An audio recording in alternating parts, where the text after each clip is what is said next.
Hello everybody, my name's JM. I'm going to be doing a playthrough of StarDrive. I only picked up the game a couple nights ago, and I only really had time to mess around with it last night. Been busy, school and all that, woo. Anyways, let's go ahead and get started on a new game here. Now, I've been having fun playing as the humans. I mean, I guess who really doesn't have fun playing as humans, since that's kind of the standard that you start with, right? I've not really played around too much with the different options. I've kind of just jumped in and gone with the basics. And so, just go through.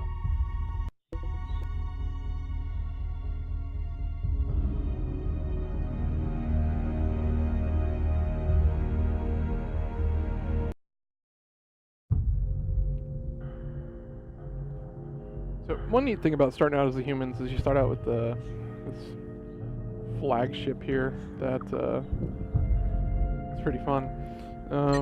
So set the unarmed scout, it's exploring.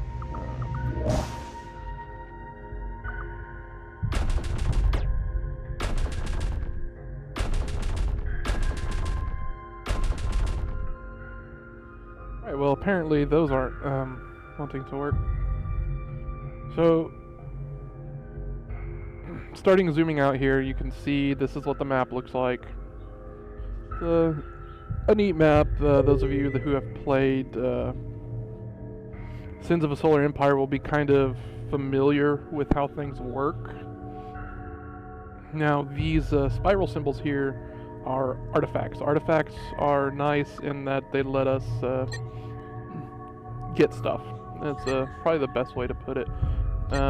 So I need to build some Space Marines to send and grab the artifacts. I'm going to build a couple of small transports for when I do set up the my colonies. You want transports to transport industry, food, and people, and then some scouts.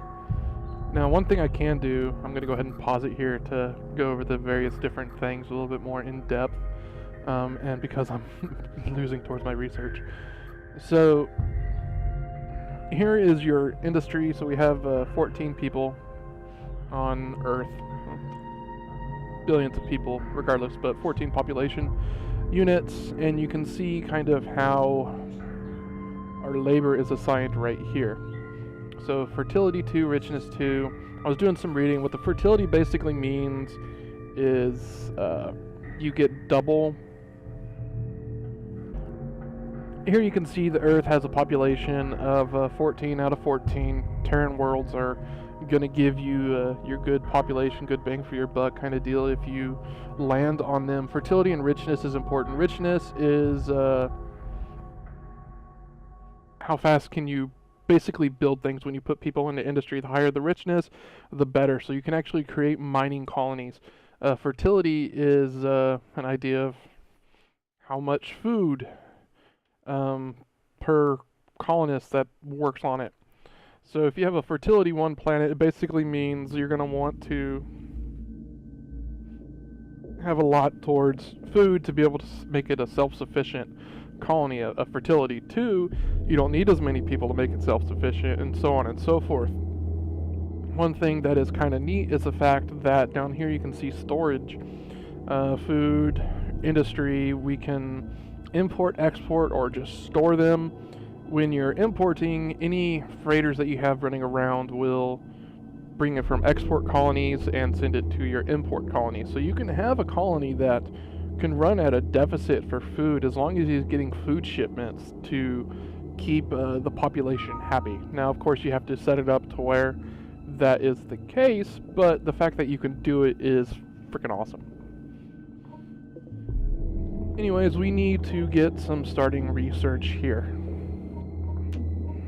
The research trees are pretty simple. Like I said, I've not really played it too much, so I can't talk to everything that you're able to do with them. One thing I like doing pretty early on is getting armor theory right here. It gives us different armor plates, so we can actually put those on our ships and stop important stuff from getting taken out. Another one that I like also getting is missile theory. Missiles are pretty cool in that they will actually, you know, guide towards targets and take out targets that way. But missiles can be shot down, that's the thing. Power or physics, I kind of stay away from for a little bit because, as you can see, the research costs on these are a little bit higher than the other ones that I'm starting out with. Sociologistics, same kind of thing, though fleet supply is one that I will be aiming for because of the ordnance fabricator and the ordnance supply bay. You can actually create yourself fleet tenders then to carry supplies and actually create supplies to send towards your ships to be able to resupply when they're away from a colony. Then you got your energy tech, deuterium power cells. That's nice. I've actually never really played with that much. Like I said, I haven't played too much. And you got energy weapons in here. You got shielding and great stuff like that. So we got our armor theory, our missile theory, and I guess for the expensive one, relatively speaking, I'm going to go with aeroponics. Now what this is going to do is it's going to give us a flat bonus to food production if we spend money on it in upkeep. It's nice, but then again, once again, we are spending money to make that happen. So we have to be very mindful of what we do. So now you can see here, this takes 50 research, that takes 80, that takes 150. The way research works is it's going to be, you get so much research every turn. And since it's a real-time game, turns are, well, you just saw if you looked at the loading screen, if you couldn't read it or not, it's basically a turn is every 5 seconds it ticks forward. That's actually something I didn't load last night, so hey, I'm learning things too, that's awesome. And that sound right there was me zooming out with my right click. So, our scout, we have it still paused right here. He saw worlds here. There's actually 2 worlds here that we're going to go ahead and colonize. I'll go ahead and zoom in on the system then. So, Steiner 3, you can see that it has a 5.4 rating. Now, it's 0.6 and 0.8. That sucks, but this is one that we will be wanting to take advantage of later in the future once we get terraforming or something along those lines. Steiner 4, also it's a 0.7 on the fertility, but it has a 1.7 on its richness, so we can actually turn that into a bit of an industrial world as long as we ship food to it from Earth. Steiner 2, it's barren, we can't do anything with that yet. And Steiner 5, it's ice. Well, as far as I'm concerned, it's the same general thing. You can see its population that it can hold is only 0.4, so it's going to be costing us more than anything else. We have the artifacts that we found here on Steiner 2.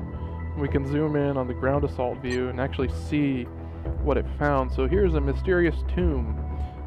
What is lurking inside this mysterious tomb? Send an away team to investigate. And that's what we're building to be able to figure out. Now, we have some here in our system as well. There's one on Venus, it looks like. Abandoned mine. Okay, that could actually be very worthwhile. Now, when I was playing last night, though, I sent a Marine and he got ate by giant space antlions. That's insurance right there. So, mysterious tomb on Mars as well. So, yeah, let's start the game moving forward.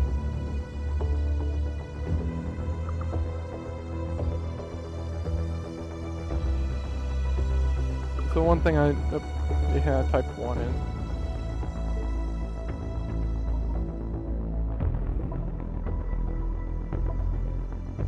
So one thing I normally try to do when I'm getting started, you see I have my Space Marines building here. I got transports, and then the Vulcan Scouts, they call them. They're actually, these are the fighters. Pretty simple little fighters. I guess this is a good time to point out how the shipyard works in the game. So I'll go ahead and pause it just to make sure it's paused. And you can zoom in here and see now. If you're looking at the game and trying to figure out how things work, things not quite clicking for you, you can see here how the system works. Now you can select your basic hulls. I have available to me 3 different hulls. I have shuttles, small freighters, and a platform base. I've actually not figured out how to use the platform base yet, so bear with me on that one.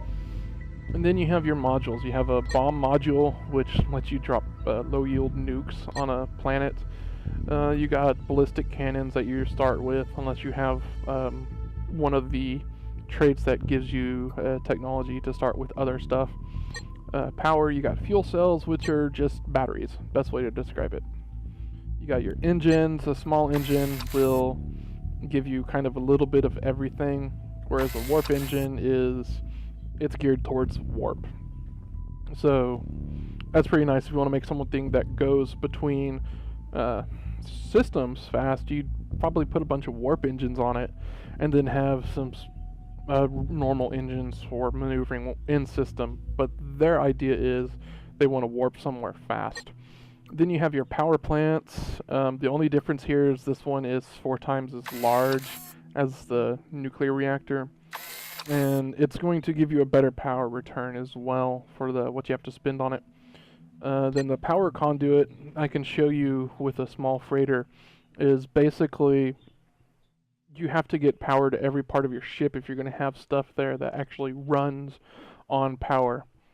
You don't have to power everything all the time, though, is kind of what I'm figuring out, but I'm still a little unclear about that.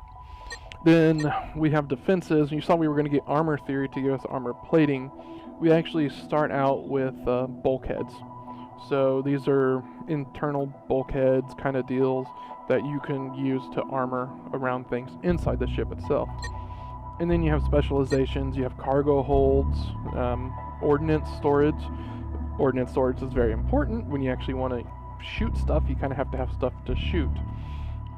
Command, you just start out with the cockpit and then the colonization module. And you can see how each of these are in a position here. And when I hit the tab or click on the arcs button in the upper right, you can actually see the firing arcs here. Now these guns, they are the PD Vulcan cannons. They only have a fixed firing arc of 20 degrees in the front of the ship. You cannot turn them any other way. They face forward. So it's basically like a cannon on an aircraft or something like that in modern day time. So let's go ahead and show you how this works from the beginning. Now, this is our shuttle fighter hull that we have here. You see these things, E, E, I, O. Those say what can be mounted there. So with the E's, we could only mount engines. So we can either do the small warp engines or we can do the small engines. So we'll just do it like how the other one was, a small engine and a small warp engine. And you'll see this icon here, it's what everyone's used to being electricity. And that is basically saying that, hey, I don't have any electricity, I need power. And so you can put down a power plant right there, and basically everywhere has power except for this upper left. He's outside of the powered radius, so I'd either move this power plant, let's see if moving it helps any, and it doesn't, so we'll just go ahead and leave it down here and figure something out about up there. Of course, I could use a power conduit. If I put that, it moves its radius of generating power, and so now we actually have the entire ship powered, but we give up this slot, so I don't want to do that. Now we need our command system because we want people to be able to fly this thing, so we will put a cockpit. You're probably wondering, well, why are we putting the cockpit down inside the internal in the middle of the ship? Because there's stuff that can only fit on the outside of the ship that can't fit on the inside, and that would be weapons. And that's what the I/O stuff like that means. I is inside, O would be outside. I/O is a hybrid spot kind of deal. It can be either or, And then E, of course, is your engines. So it'd be awesome to mount a flak turret, except for, as you can see, the flak turret is huge. It won't be able to fit on a fighter. So instead, we're going to mount the Vulcan cannons on it here. We'll go with 3, because if we try to put one there, you'll see that it just doesn't work for it. So we'll then go ahead and put in some ordnance, small storage. Storage obviously doesn't need to be powered. And then we'll put in a fuel cell. So now we can take a look over the stuff right here. It cost us 17 industry to produce this. It has a power capacity of 260. That's how much its battery holds. It has a positive recharge. That's a good thing, so that it doesn't run out of power just running around. However, it has a recharge at warp of -40. What this means is that when it's at warp speed, it's going to be drawing more power. So once that hits 0, it's going to drop out of warp, have to recharge, and then jump again. Not something that we really want to have happen, so we'll get rid of our fuel cell and look at placing another reactor. Okay, reactor is actually a good thing. It brought our recharge at warp into the green, made it more expensive, it dropped our power capacity, but we actually are good on the recharges now. You can see our hit points here, 1200. Hit points are combination of all the modules here give your ship health. And that's where stuff like bulkheads and armor come into play, because they're going to give you a nice chunk of health for what you spend on it. Our mass of our fighter is 55, our sublight speed is 378, FTL is 64.8. Now, those are gotten from the engine values that we have here. So we can see on our small engine a thrust of 12.8. Our mass is 55, so you do your math, you get your sublight speed.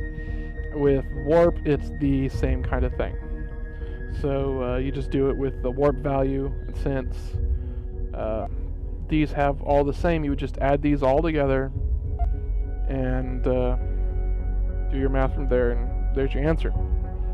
Now, turn rate 31, it's 31 degrees per second, it's not in radians. So that's just how fast your ship can turn. Higher the better if you want something that can spin like a top going around, which is, you want something that has forward mounted guns to be able to turn pretty fast because they have forward mounted guns. Ordnance capacity of 62, so that's how many bullets and stuff it can hold. Now when you look at a gun here, you can see ordnance per shot is 0.1. Now it does 15 damage per shot, but it has a DPS of 42.9. So you could basically see that it's going to shoot a little under 3 times per second.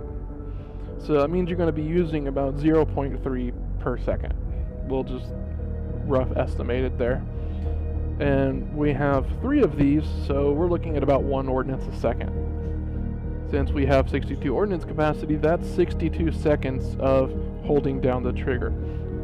Pretty substantial amount of ammo, but of course in a long drawn out fight, it's going to have to go back to a colony to be able to rearm itself. Now let's take a look at the small freighter. As you can see here, it's a much larger, more slots to work with. It has 4 engine slots this time, but it starts out with a mass of 13. We can go back to the shuttle. No, I don't want to save anything. You'll see it has a mass of 5. So the small freighter is, 2 times that mass. So now, mass of 13, everything here is 0, has no health, has no recharge because it doesn't have anything on it.